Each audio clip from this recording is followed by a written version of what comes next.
Misterios en Cañas y Barrios, con José Antonio Colinet. Pues estoy aquí con mi amigo, hermano, asesor, sabio, en el cine. Aquí los dos muy románticos, nos faltan las palomitas, así que no. Al calor del hogar, porque llegan las fechas donde uno empieza a buscar a la familia, y este señor para mí es familia, y buscar el calorcito del hogar, y buscar la nostalgia de la infancia, y es lo que pretendemos hacer en estos programas de este mes en Cañas y Barrios. Hermano, muy buenas. ¿Qué tal, compañero? También familia. Aquí estamos dos familias de corazón, de alma, que la verdad es que hemos ido pocas veces juntos al cine, ¿eh?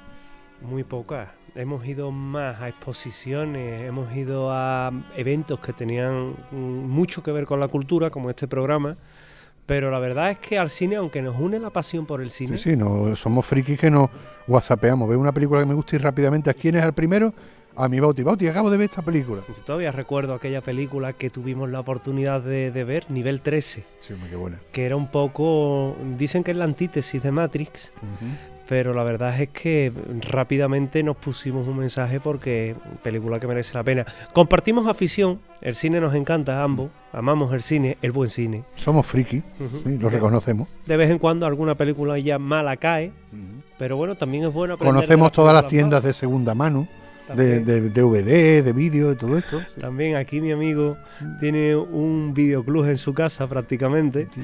una de las mejores videotecas que hay en este país, pero sí es verdad que no habíamos estado nunca en el cine y mira por dónde hoy pues estamos en este magnífico lugar. Un lugar maravilloso que es un salón de actos del Círculo Mercantil, la calle Sierpe de Sevilla, uno de los lugares más navideños que existe, ¿no?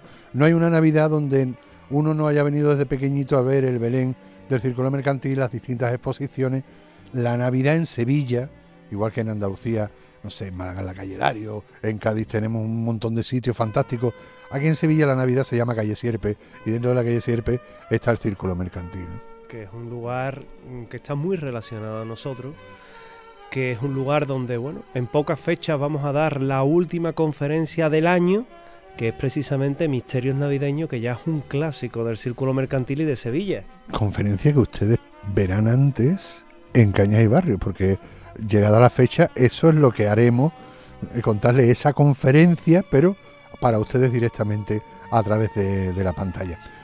Y como queremos disfrutar, y hoy además estamos en plan hermano, yo siempre le suelto el marrón al pobre porque sabe y porque es inteligentísimo, Bauti, pero en este caso los temas que vamos a tratar podemos hasta compartirlo, porque es una de mis poquitas especialidades.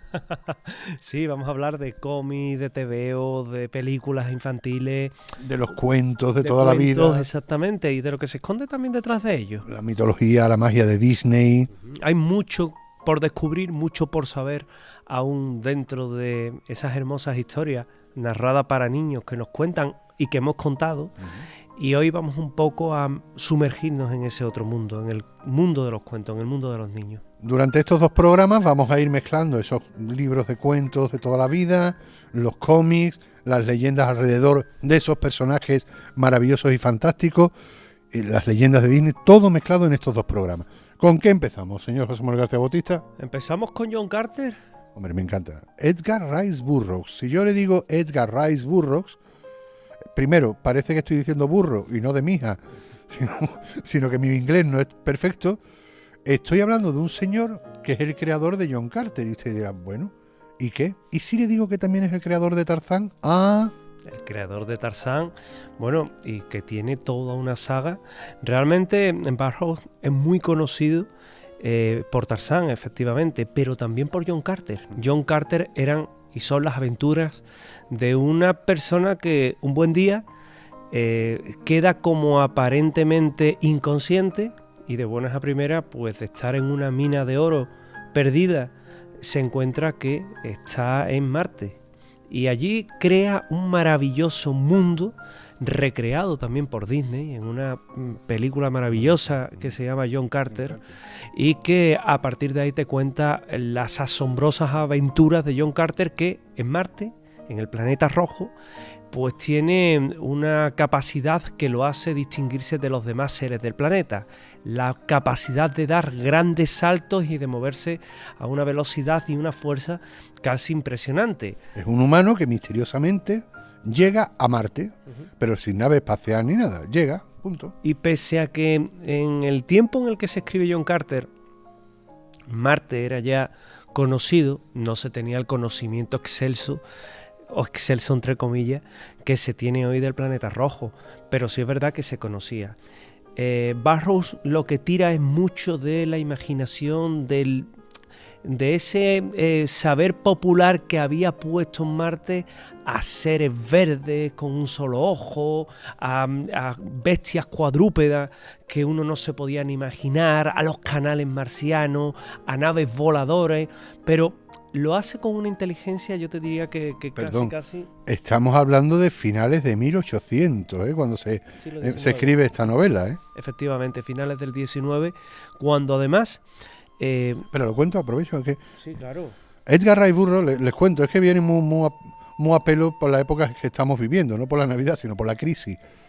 Este señor, Edgar Rice Burroughs, era, entre otras cosas, fue uno de los miembros del séptimo de caballería, que no llegó a ir con Custer. Llegó una época en su vida, entre otras cosas, porque se anuló el séptimo de caballería, que se queda parado, se queda sin trabajo. Edgar Rice Burroughs, casado con familia, se queda sin trabajo. Y por desgracia, como ahora, pasa mucho tiempo mirando los periódicos de aquella época buscando trabajo. Entre que busca y busca, pues se entretiene con la afición que había entonces, la costumbre de insertar en los periódicos diarios pequeñas novelas o pequeños libros en fascículos, en trocitos. Y entonces él, leyendo esos cuentos que leía en el periódico, dice, estoy parado y yo soy un tío imaginativo, ¿por qué no me pongo yo? ¿Esto lo pagarán por escribir los cuentos para el periódico? Pues empieza el tío a inventarse esas historias marcianitas, se presenta en el periódico y mire usted por dónde, le compran las historias, sale del paro y más adelante creó un personaje llamado Tarzán. Pero primero fue John Carter. Y como te comentabas, pues crea ese fantástico mundo con esas naves voladoras, con esos seres casi impensables, pero todo ello combinado con el mundo, en este caso, de también aproximadamente mitad del 19, finales del 19, que era la Inglaterra de la época, la Inglaterra victoriana, pero también el salvaje oeste del siglo XIX, es decir, ya menos evidentemente, pero que iba un poco muy en esa línea de mezclar, de saber mezclar, ¿verdad? Y en todo ello, pues bueno, se escondía una pasión que tenía Burroughs, que era la pasión por viajar, y lo demuestra en todo lo que es la historia, cuando va mostrando los templos budistas, Shambhala, te habla de esos mundos imaginarios que están relacionados con Agartha. Cristozoología, porque crea muchos seres extraños que podían ser confundidos como el hombre de las nieves, el yeti. Exactamente, seres mitológicos, se entra mucho en la simbología de lo que eran los típicos mitos tibetanos, con los típicos medallones que escondía el sueño del ser humano por la eternidad, es decir, el sueño de vivir eternamente, la eterna juventud. Era un poco el sueño dentro del sueño, y se crea todo un mundo que tiene esa simbología con la eternidad de fondo. Edgar Rice Burroughs, que hemos dicho, es muy conocido por Tarzán, sin embargo, su primer personaje, que fue el que le hizo popular, el que le sacó de la pobreza y del paro, era John Carter. Hemos visto una película, como tú bien dices, de Disney, pero eran muchas novelas las que hizo sobre la saga John Carter. Es una saga bastante extensa, ¿no? Es una saga extensa, es muy extensa. De hecho, había un proyecto para hacer una segunda parte de esa película, pero bueno, la crisis también llegó al mundo Disney y se tuvo que dejar anulada, en este caso, para ceder espacio a las películas de animación, que en este caso sí tienen una mayor acogida dentro de las salas de cine. No podemos dejar de pasar a Edgar Rice Burroughs en este especial de cuentos, personajes fantásticos, películas navideñas, sin comentar algo de Tarzán. Ese éxito de John Carter le hace crear algo muy parecido. Realmente Burroughs hace que John Carter y Tarzán sean muy parejos, aunque estén a millones y millones de kilómetros de distancia, porque es otro hombre perdido en un mundo diferente. En este caso, un niño blanco perdido en la selva más extraña. Criado además por animales, que representa, fíjate lo que esconde John Carter y lo que esconde Tarzán. Porque si John Carter era la búsqueda de la eternidad, Tarzán lo que esconde es el lado salvaje que tiene todo ser humano. Es decir, todos tenemos una parte civilizada, pero también tenemos una parte que de vez en cuando se revela y saca ese genio, ese carácter que a pocos a lo mejor se lo pueden achacar, pero que todos lo tenemos, el lado salvaje, el lado más primitivo del ser humano.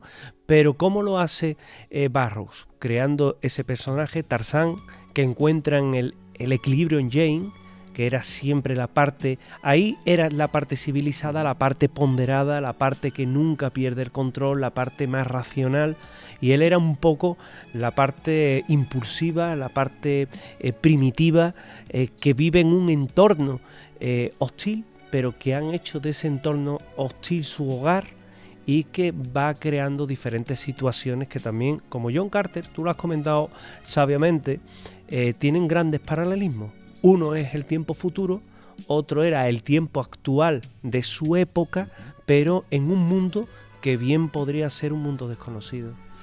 El hijo del Lord Greystock, Tarzán, lo convierte ya en hiper famoso, hiper millonario, y luego llega, bueno, todo el mundo se lo quería comprar los derechos de autor para radio. En aquella época la radio era importante, para cómics, y en el cine él puso muchas pegas. De hecho, bueno, el nombre de Tarzán sí lo cede, pero no quería que ninguna de sus novelas se vieran reflejadas tal cual en las películas. Entonces, ese grito de Tarzán, el cementerio de los elefantes, todas estas cosas están inventadas por el Hollywood, no está inventada por Edgar Rice Burroughs. Lo que sí aprueba, y muy bien además, con notas sobresalientes, Edgar Rice Burroughs conoció a Johnny Weissmuller y le pareció fantástico, y aprobó de sobra a los dos, a Jane y al Tarzán, y eso lo aprobó muchísimo el señor Burroughs.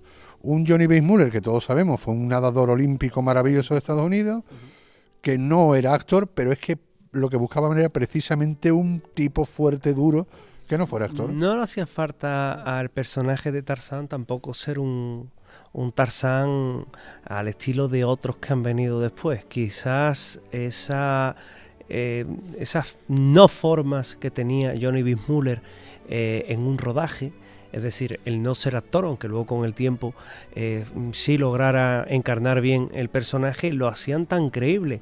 El problema, dicen que Johnny Weissmuller cuando muere llega a creerse que realmente era Tarzán. El grito de Tarzán, de hecho, que lo escuchamos, pero no era propiamente un grito humano, era una mezcla de varios sonidos. No, eso decían, pero no. Jane, la actriz, Maureen O'Sullivan, ella lo cuenta ya de mayor, que se le inventó el propio Johnny Weissmuller. ¿Qué parte de Tarzán te gusta más? No qué parte, ¿qué versión? A mí me gusta una cosa maravillosa de Tarzán. Estamos hablando de 1930 y tantos, ¿eh? Sí. Y sí, amigos, para mí, los de mi edad, en la primera están en pelota debajo del taparrabo. En la primera, Jane está desnuda debajo del taparrabo. Tarzán, Johnny Weissmuller, está desnudo.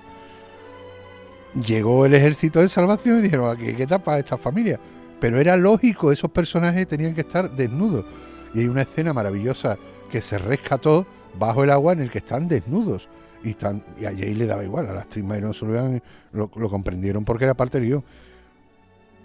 1930 y tanto, y no tuvieron ningún problema de estar totalmente desnudos. Esa es la parte que más me gusta, porque fue mi primer mito erótico, entre comillas. Eso viene luego con los tiempos, ¿verdad? Y con este pudor que surge, que para unas cosas sí, para otras no. No, pero yo me refería de las muchas versiones que ha habido de Tarzán.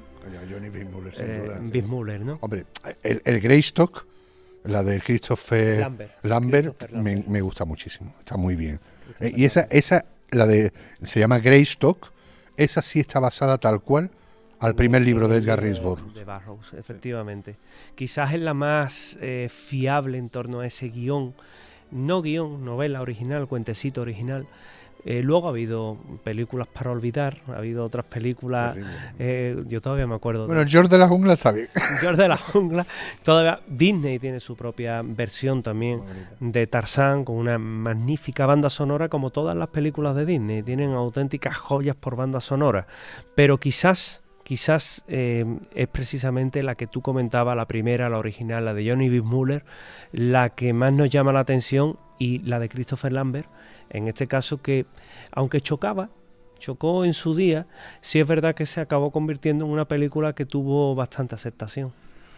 Estamos hablando de Edgar Rice Burroughs, íbamos a hablar de más cosas, pero es que tiene tantas cositas, tanto John Carter como Tarzán a su alrededor.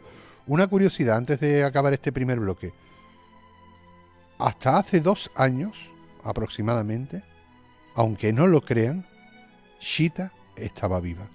Y además tenía una fundación donde recaudaba dinero para los animales maltratados, etcétera, etcétera, con su chaqueta, su corbata. ¿Era mona o mono?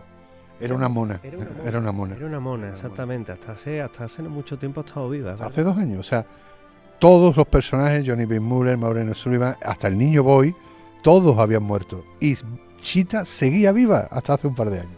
Es cierto, qué curioso, ¿verdad? También porque en Disney también se han dado cita animales que al fin y al cabo nos han ido llegando y han ido formando también. Tendremos que dedicar un programita a Rin Tin Tin, a la mula Francis, a Lassie, a Cheetah, a Lassie. ¿Qué fue de Lassie? Que usaban no un Lassie, usaban varios collies, varios perros de la misma raza.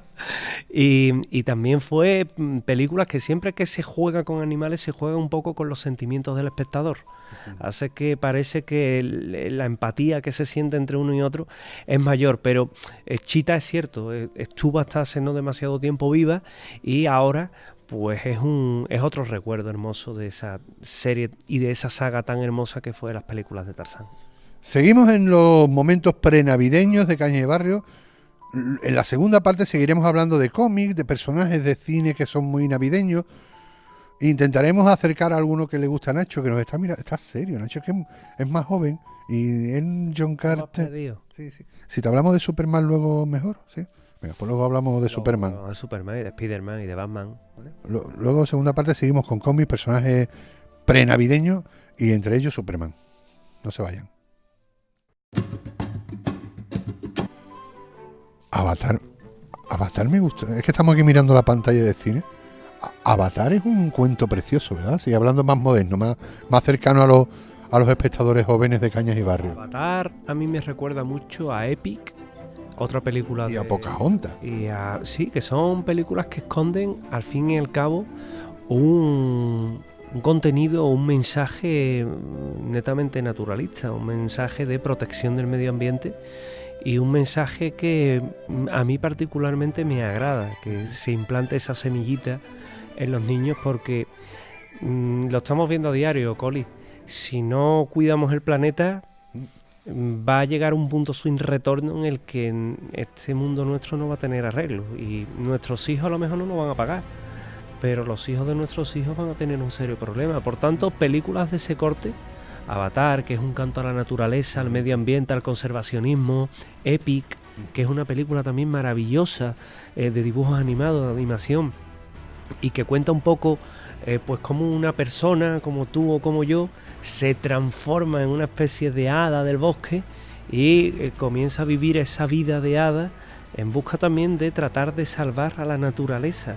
Es decir, es un mensaje profundo, es un mensaje que a lo mejor, bueno, a los ojos de un niño que está viendo la película, es una película de aventura, pero esconde, igual que antes hablábamos de esa vida eterna que escondía John Carter, o esa vida salvaje que escondía Tarzán, esa película como Avatar, el héroe que salva la naturaleza, o esa película Epic donde también se salva la naturaleza, también es ese mensaje escondido, ese mensaje oculto que es conveniente que todo el mundo conozca. Seguimos hablando de cómics, de películas así navideñas, de personajes de toda la vida. El cringe, ¿te gustó el cringe? No, a mí es que ahí el Jim Carrey exagerado no me gusta nada. No, a mí me encanta el John Carrey del show de Truman, es fantástico. Del Hombre de la Luna, de Man on the Moon, que está fantástico. Pero cuando Jim Carrey está, se le va la cabeza, no. es como la Meg Ryan. A mí me raya mucho la Meg Ryan, que se pone a llorar, gritando. No, a mí esos personajes no me gustan. Pero tú decías, Avatar es uno de los personajes navideños de ahora. O sea, la película navideña ahora pues sería Avatar. En televisión me refiero. Son personajes, la Guerra de las Galaxias, los dibujitos de Padre Forzoso, de los Simpsons. ¿Qué pasó con nuestra infancia? ¿Cómo ha cambiado la cosa? Porque a nosotros nos gustaban los niños repelentes y viajeros como Tintín, por ejemplo. Por ejemplo, a mí particularmente... Porque era repelente, tela. Antes teníamos tú y yo un dilema, belga o francés. Ergué es belga, es belga. Pero no sabemos si su casa, aunque viajaba por el mundo, estaba en Francia o en Bélgica, la de Tintín.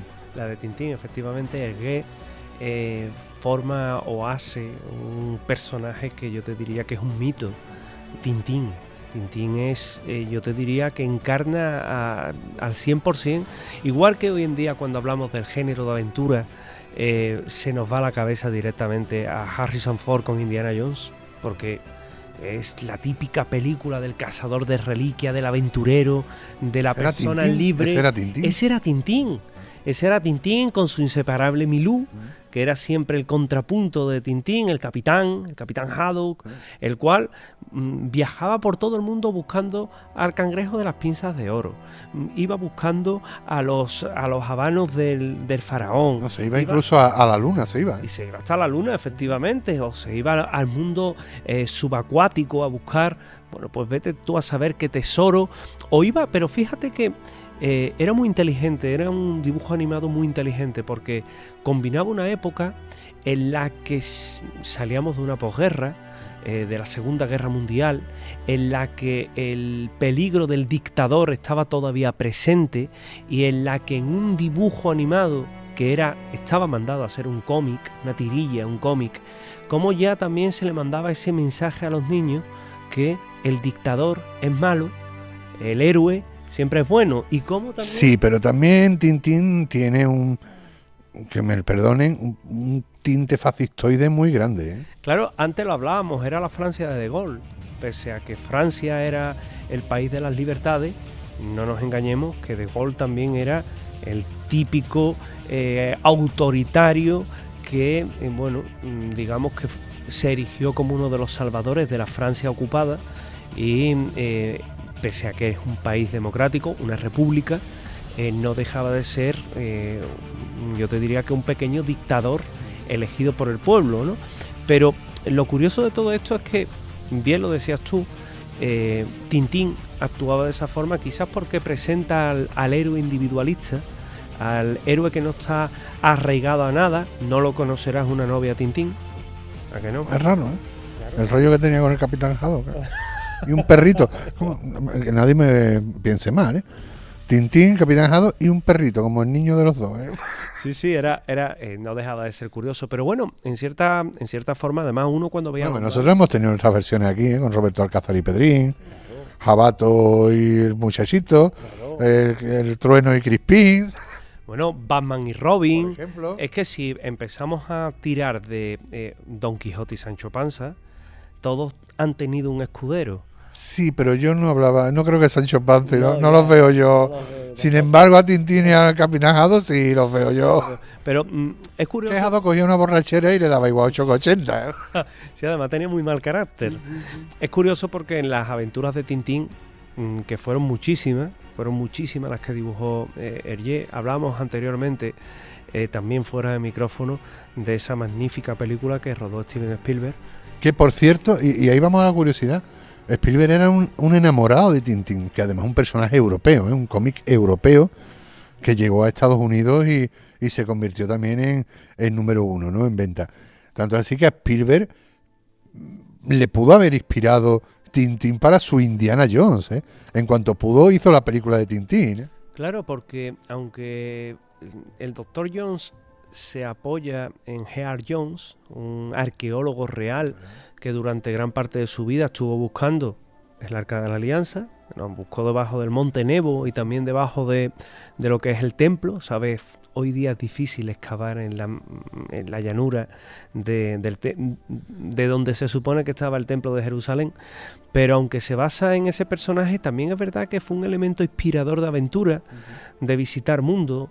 Tan pronto estaba en el norte de Europa con unos señores que podían pasar por nazis perfectamente, como que nos trasladábamos a la Arabia del Oriente Próximo, donde había una multinacional, en este caso, que traficaba o que hacía algún dispendio con el petróleo.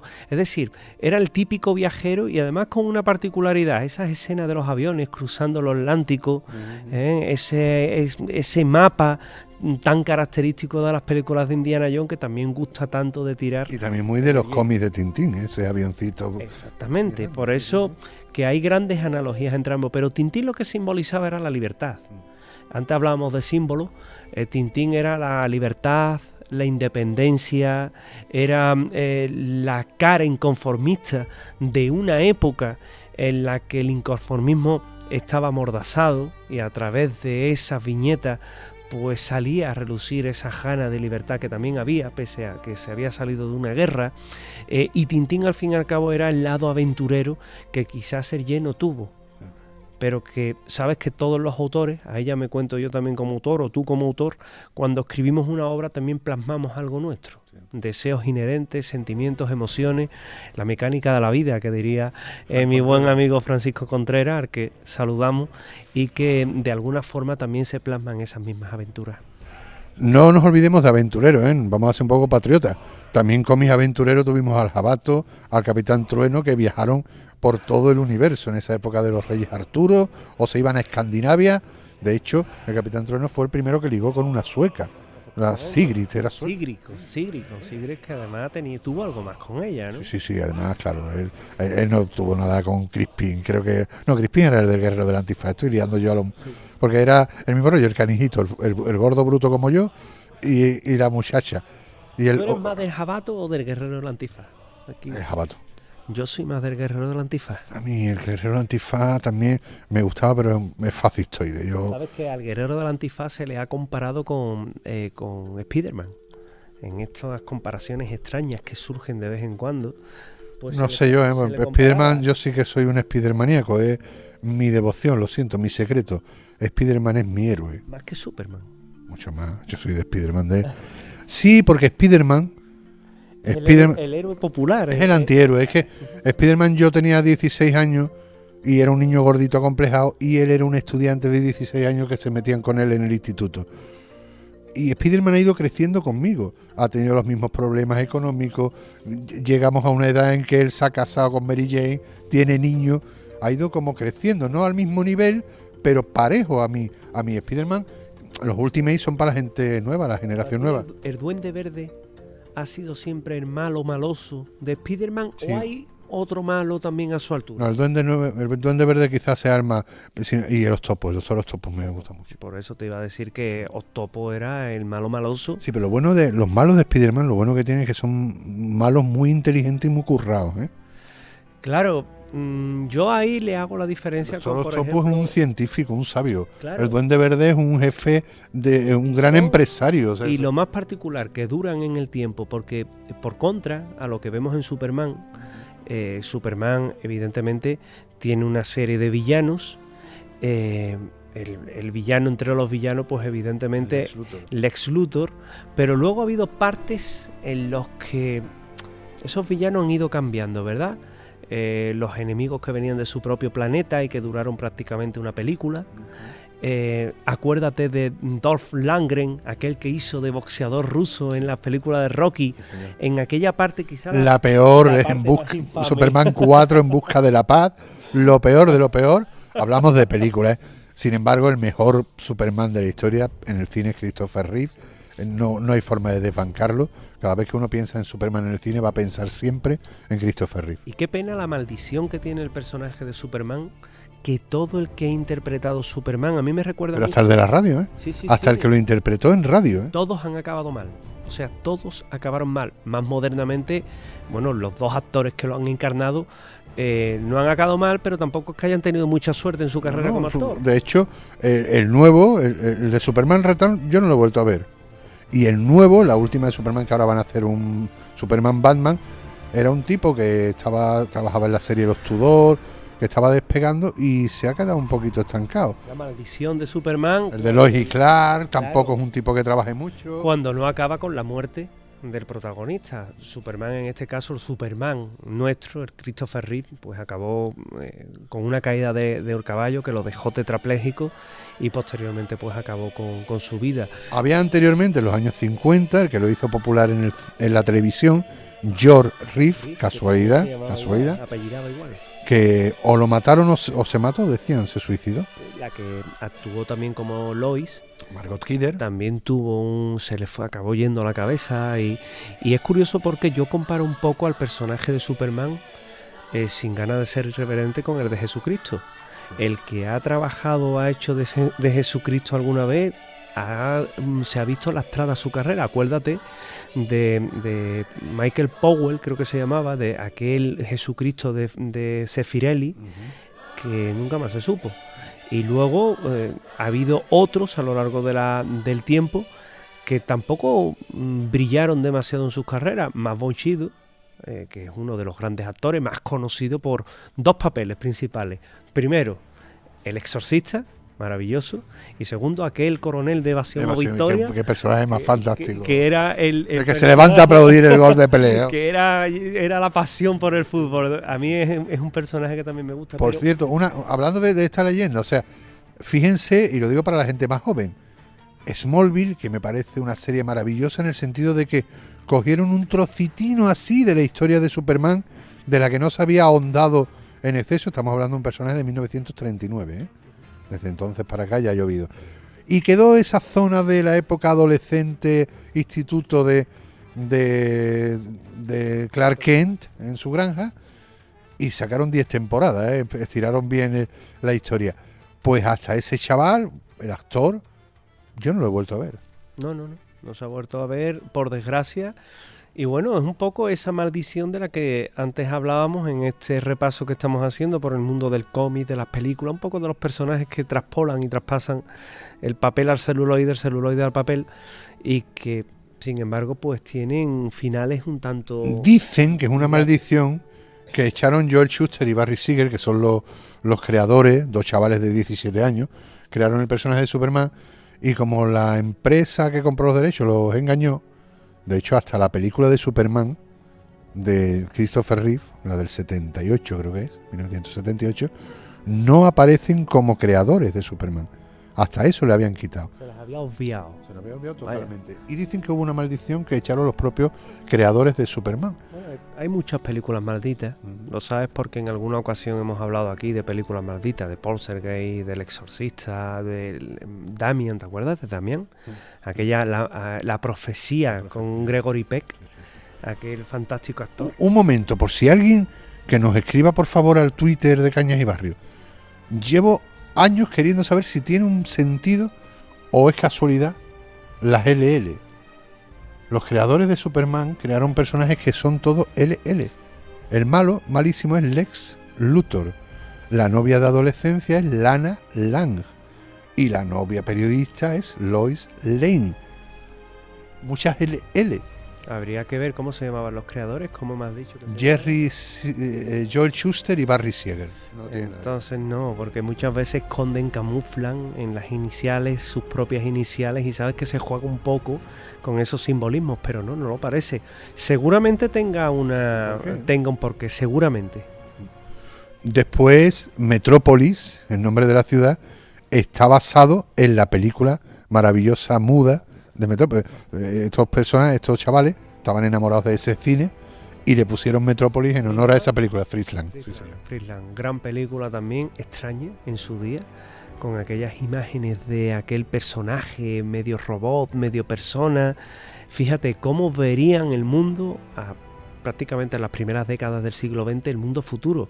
Y el mundo futuro se veía ya con esos coches voladores que, bueno, Regreso al Futuro pondría un poco también de manifiesto, pero que a día de hoy seguimos con ruedas de neumático. Vamos, que ahí nos hemos quedado un poco atrás. Y ya para cerrar, si es que no nos da tiempo a nada. Si es que para cerrar, hablabas tú de Jesucristo, la comparativa. Sí, por la maldición del personaje. Pero que nadie se me ofenda. Superman es Dios. Si te pones a pensar, Superman es un ser superior que viene de otro planeta, que vive en el cielo, en el más allá, ¿no? Y viene a Y salvar a viene muchas salvar personas. al mundo. ¿me entiendes? Exactamente. Sí, tiene esa analogía. Y de hecho quizás cuando crean al personaje también hay un poco esa evocación, porque fíjate, tenía superpoderes, podía volar, podía estar prácticamente en 2 sitios a la vez. Lo encuentra una madre y un padre adoptivos en un sitio pobre, Exactamente, casi. como un Belén, casi. como un Belén. Que hay un momento en el que puede dominar el tiempo, con aquella famosa escena en la que empieza a girar contra la rotación de la Tierra y llega a un pasado. Lo ve todo, su supervisión. Exactamente. Es un poco todopoderoso, como el que está arriba. Es decir, que la comparación es muy buena. Que nadie se ofenda, es que pónganse a pensar cómo y de dónde proviene Superman, qué poderes tiene Superman y compárenlo con Dios. El cine esconde muchas cosas. Sí, es que gusta mucho misterio y eso a lo mejor es lo que pensaron, no inspiró a Joel Schuster y Barry Siegel. Bueno, que no nos ha dado tiempo a mucho más. La semana que viene seguimos hablando de Disney, que queremos hablar de Disney, ¿no? Seguiremos hablando, sí, películas de Disney que son también maravillosas. Caperucita. Caperucita no es de Disney. No, pero yo te voy a hablar de Caperucita. Ah, vale, eso Y de yo cuánto. además sé que yo he contado por ahí una historia de Caperucita que a ti te gusta particularmente, sobre todo las imágenes. Sí, que... Bueno. Señores, disfruten de la pre-Navidad, vuelvan a la infancia y no se pierdan la próxima semana Cañas y Barrios, porque nos iremos con Disney, con los cuentos populares, va a merecer la pena.